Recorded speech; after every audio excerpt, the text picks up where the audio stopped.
Good morning friends, সবাই কেমন আছো? আশা করি সকলেই ভালো আছো আর আমরাও ভালো আছি। প্রিয়াঙ্কা সিম্পল লাইফস্টাইল চ্যানেলে তোমাদের সবাইকে স্বাগত জানাই। এখন বাজে সকাল 7:30, উঠেছি সকাল 7টা। আজকে হলো রবিবার, তার সত্ত্বেও এত তাড়াতাড়ি উঠেছি। কেন উঠেছি দাঁড়াও, এখন আমি ঘর মুছতে যাব। তার আগে তোমাদেরকে দেখিয়ে দিলাম বাবা উঠে ওদিকে পড়াশোনা করছে, আমার বড় ওই ঘরে ঘুমাচ্ছে আর আমার মেয়েও এ ঘরে ঘুমাচ্ছে। আর আমি নেতা নিয়ে চলে এসেছি ঘর তোর মুছতে, কারণ সকাল সকাল তাড়াতাড়ি ঘরের বাসি পাট সেরে নিয়ে রান্নাটাও তাড়াতাড়ি করার ইচ্ছা আছে, করে যাব একটু বাপিকে দেখতে। কারণ তোমার আজকে রবিবার 8 তারিখ, আর পরের সোমবার থেকে আমাদের পরীক্ষা শুরু হচ্ছে, ফাইনাল এক্সাম। এর আগে তো এমনি অলিম্পিকের পরীক্ষা টরীক্ষাগুলো ছিল, ওগুলো জন্য চলে এসেছিলাম, থাকার তো কোনো সিনই নেই। আর এরপর বাবানেরও পুরো ফাইনাল, স্কুল ফাইনাল শুরু হবে ওই একই সাথে আর কি। যেদিন মেয়ের শুরু হচ্ছে সেদিনই ছেলের শুরু হচ্ছে। বাবানের গ্যাপ দিয়ে দিয়ে আছে, আর রূপুর কিন্তু তা নয়। তাই আর কোনো যাওয়ার সুযোগ নেই। আর বাপি নাকি খুবই, মানে আমার বাবা বলছি না, ভীষণ বদমেজাজি। এটা রবিবারের ভিডিও, আমি এখন মঙ্গলবার রাত্রিরে ভয়েস দিচ্ছি, বুধবারে ভিডিওটা পাঠাবো তোমাদের কাছে। বাপি এখন অনেকটাই সুস্থ হয়েছে, অনেকটাই ভালো আছে। কিন্তু আমার বাবা এত মানে কি বলবো, বদমেজাজি মানুষ, মানে খুব জেদ তেজ এই সব করে। আর তোমার মাথাটাকে ফাটিয়ে ফেলেছে। এবার তার জন্য আমি একটু বোঝালে, আমি একটু বকলে কথা শোনে, না হলে আবার জেকেছি। এবার আমি তো সবসময় ওখানে যাওয়া সম্ভব নয়, ওই জন্য সানডেটাই বেছে নিয়েছি। তবে আজকে আমার ভীষণই চাপের মধ্যে আমি গেছি। কীভাবে গেছি তোমাদের সঙ্গে শেয়ার তো অবশ্যই করছি, তোমরা থাম্বনেল টাইটেল দেখলেই বুঝে যাবে। মানে মায়ের কোনো কথা বাপি শোনে না, একদমই শুনতে চায় না। বাড়িতে ঘরের মধ্যে টয়লেট করবে, এ করবে, তার জন্য মা ব্যবস্থা করে দিয়েছে।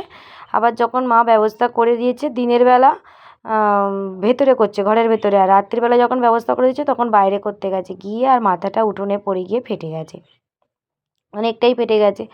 ওই জন্য ভাবলাম যে না, আজকে সানডে আছে, আজই দেখে আসি। দুদিন আগেই ফেটে গেছিলো, আর তা দেখে আসি আর বলে আসি। আর আবার আমাকে বলেছে তুই একটু ঝোল ভাত আনবি, তোর হাতের ঝোল ভাত খেতে খুব ভালো লাগে, সেটা মাছই হোক আর মাংসই হোক।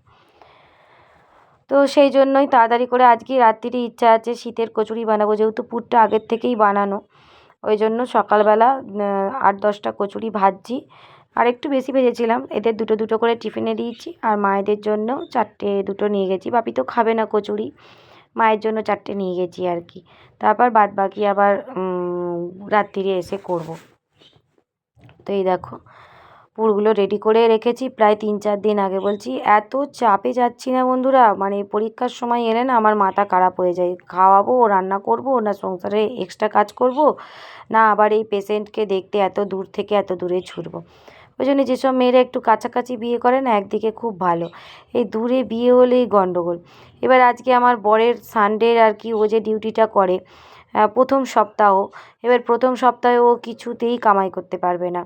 এবার আমি যে সময়টা যাব সেই সময়টা যদি ও আমাকে সাথ দেয়, তাহলে ওর আবার কাজটা নষ্ট হবে। ওই জন্য, আর এমনিতেই তো কিছু কিছু মানুষ আছে, মানে কি বলবো, আমার অন্তত সে মানে বরে একটু সাথ দিলেই করলেই ওই বর সবসময় বউকে নিয়ে ঘুরছে এইসব বলে। বন্ধুরা এখন রান্না টিফিনটা করে ওদেরকে দিয়ে দিলাম, বড় খেয়ে বেরিয়ে গেল। বাজার বলতে শুধু মাংসটা এনে দিয়েছে, ওই যে বাজার সব আছে। আর ছেলেও ওই ঘরে টিফিন করছে।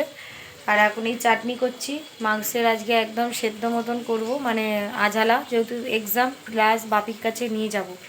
হয়তো যেতে যেতে বিকেল 4টে বেজে যাবে, মা ওখানে রান্না করছে, ওখানে বাপিকে আগে খাইয়ে দেবে। কিন্তু যেহেতু কথা দিয়েছিলাম, বলেছিল তোর হাতে মাংস খাবো, তো ওই জন্য কথা যখন দিয়েছি বলেছি নিয়ে যাব। দেখি, খুবই চাপ, কেননা আমার এখান থেকে বাড়ির ডিস্টেন্সটা এমনই না, বাইক ছাড়া যাওয়া খুব অসম্ভব।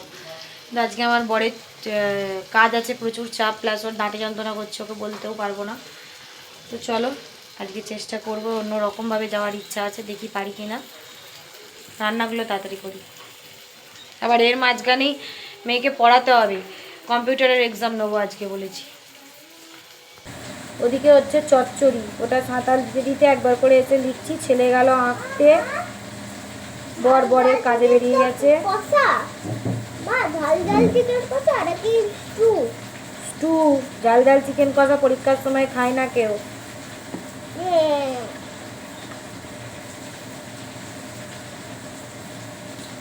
আমার হাসি পাচ্ছে। শুনতে পাচ্ছ তো? এখন পরীক্ষার সময় পেট ঠিক হয়, পেট ঠিক রাখতে হয়। এত চাপে আছি, কি যে জীবনে হয়েছে জানি না। প্রায় 2-3 মাস হয়ে গেল, 2 মাস 3 মাস আরও বেশি, শুধু পরিশ্রম। রেস্ট বলে নেই। দাঁড়া, ওদিকে হেলমি দিয়ে আসি একবার।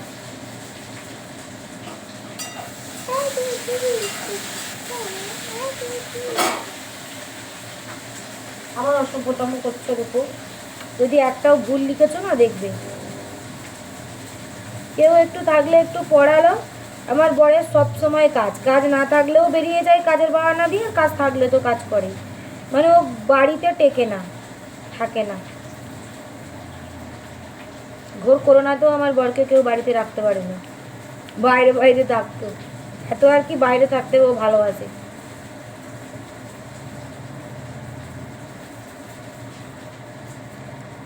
RENTE কি হবে এটা? RENTE ভালো করে লিখবে, বানান যেন ভুল না হয়। হ্যাঁ,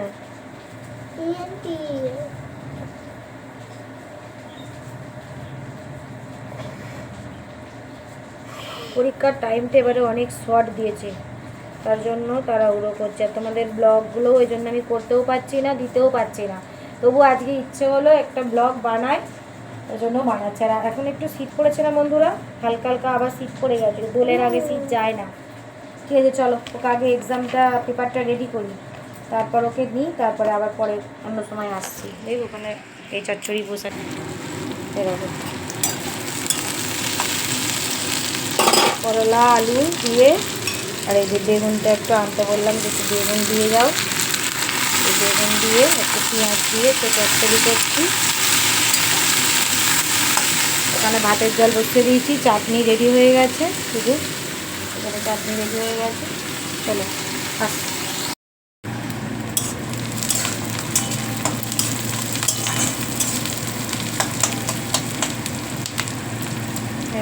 পেঁয়াজ এখানে দিয়ে দেবো, গাজর আলু পেঁপে একদম বড় করে একটা করছি, যাতে না বেশি রিচ হয়, আবার টেস্টও হয় খেতে, মুখের স্বাদও লাগে, সেরকমভাবে পাতলা করে করবো।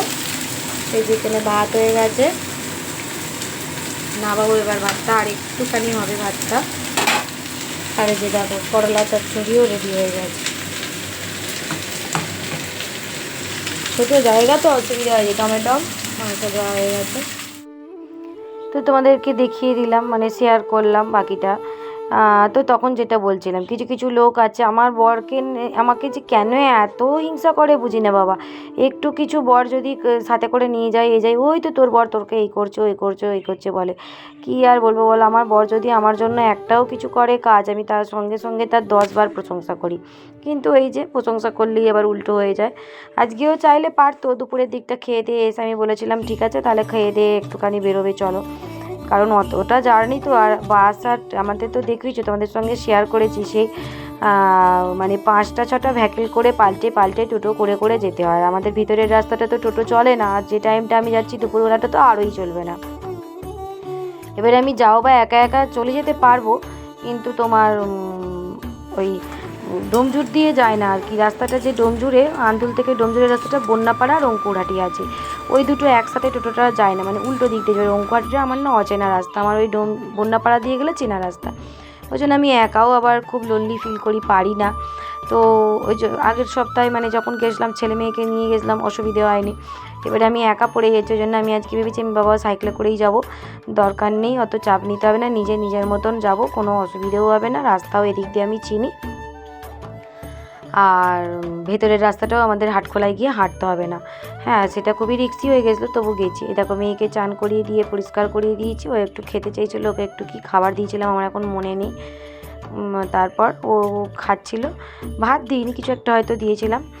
আর আমি এদিকে বাসনগুলো তাড়াতাড়ি করে রোগে নিচ্ছি, কেননা ওকে লিখতেও দেবো ওর মাঝখানে, পরীক্ষার জন্য বলছি না, আর কটা মাত্র দিন হাতে গুনে। এবার ভালো করে না প্রিপেয়ার করালে পরীক্ষার খাতায় যাতে মানে পেপারটাও পাবে, ওর সব কিছু আর কি ছোটস্থ থাকবে, ও যাতে লিখতে পারে, সেরকমভাবেই প্রিপেয়ার করে পাঠানো হয়।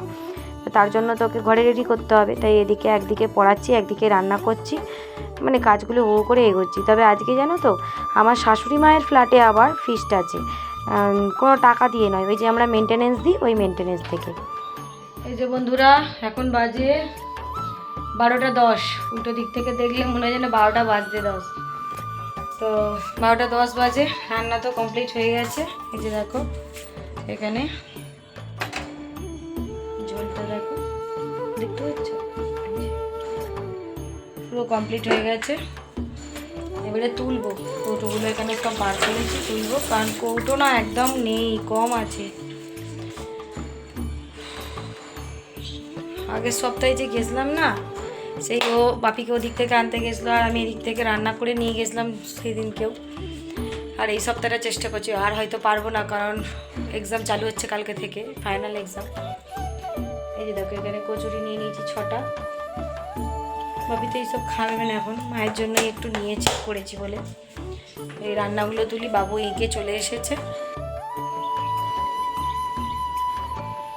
বানান যেন ভুল না হয়, দেখো ঠিক করে লেখো। এটা হয়ে গেলে ভাত দেবো। হ্যাঁ ঠিক আছে, চলো আমি খাবারগুলো বেড়ে ফেলেছি বন্ধুরা। এ বাপি চান করে নে। এই যে সঙ্গে সঙ্গে গরম বলে ঢাকা দিইনি, যেখানে তুলে নিয়েছি চিকেনটা, তাই ঝোলটা বসে যাচ্ছে, এবার ঢাকা দিতে হবে। এখানে চাটনিটা, এখানে একটু চচ্চড়ি নিয়েছি, আর এতে ভাত আছে। এই কৌটোটা আমার নয়, এটা দিদিভাইয়ের কৌটো। ভাতটা ঢেলে আবার কৌটোটা নিয়ে চলে আসবো।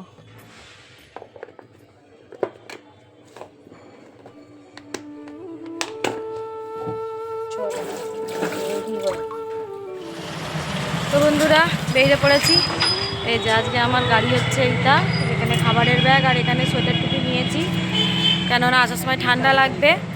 আর চলো, কারণ ওই দিকে না অনেকটা হাঁটতে হয়, ওই হাঁটাটা আমি নিতে পারি না, মানে এমনিই মাথা ঘুরি। ওই জন্য আজকে ভেবেছি সাইকেলে করেই যাব, জীবনে ফার্স্ট টাইম, দেখি পারি কি না। মা প্রচুর মুখ করবে, তাও সাহস করে যাচ্ছি। এ দেখো এটা হলো আমাদের মৌরি ব্রিজ। এইখানটা সাইকেলে টানতে পারছি না, কেন পাচ্ছি না কে যেন, অনেকটা এলাম, ভালোই এলাম, এইখানটা টানতে পারছি না। কিছু করার নেই, ব্রিজটা ক্রস করি হেঁটে, তারপর দেখছি। তো এখন আছি আমি আন্দুলের রাস্তায়, ফার্স্ট টাইম এতটা লং জার্নি, তো একটু কষ্ট হচ্ছে, আস্তে আস্তে হচ্ছে, একবার জোরে জোরে যাচ্ছি। চলো এখনো অনেক পথ বাকি, হাফও আসিনি, দেখি কতটা যেতে পারি। টাটা। এতক্ষণ পর হাফ রাস্তা এলাম, যতটা এসেছি আরও ততটা যেতে হবে। ঠাকুরকে ডাকছি আর যাচ্ছি, ভাবিনি কোনোদিনও পারবো, তবু চলো চেষ্টা করি। তো চলো যেতে যেতে তোমাদের সঙ্গে কথা বলি। তো আমি তো সাইকেল আগে অনেক চালিয়েছি, এখন যেহেতু অনেক দিন পর একটু চালালাম বলে একটু কষ্টটা হয়েছে 2 দিন, তাই ভিডিওটা এডিট করতেও একটু টাইম লেগে গেল। আমি ভেবেছিলাম হয়তো আমার বর ছাড়বেই না, যে না এইসব পাকামো করতে হবে না, তারপরে না কিছু বলেনি, চুপচাপ ছেড়ে দিয়েছি। যে এখন ডোমজুড়ে, এই দেখো ব্যাগে নিয়ে নিলাম মিষ্টি,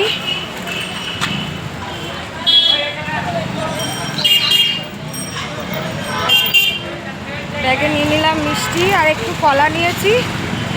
এবার ডোমজুর, এবার এখান থেকে যাব আর 15-20 মিনিট। চলো আমাদের ডোমজুরের রাস্তার ভেতরে বন্ধুরা, এই যে যেখানটা একটু ফাঁকা পাচ্ছি তোমাদের সঙ্গে শেয়ার করছি। এমনি ভগবান রাস্তাটা ফাঁকাই রেখেছে, কিন্তু মাঝে মাঝে একটা টোটো যা আসছে না, মারাত্মক। তবে ভালো লাগছে যে বাবার হাত ধরে ছোটোবেলায় এই সাইকেল চালানোটা শিখেছিলাম। গাড়ি চালানো পারি না তো কী হয়েছে, সাইকেলটা চালিয়ে যাচ্ছি, গাড়ি চালানোটা শিখলাম কিন্তু অনেকটা বয়সে। এটাই আমার আরও 10 বছর আগে শেখা উচিত ছিল। ওই যে কখনোই কিছু বায়না করি না, নিজের ইচ্ছার দাম দিই না, তার জন্যই সব কিছু লেট। চলো বারবার 2-3বার হেঁটেছি, বাবানকে ফোন করে খোঁজও নিচ্ছি, যেহেতু মানে একা একা খাবে না, ওটাও একটা টেনশন করছি।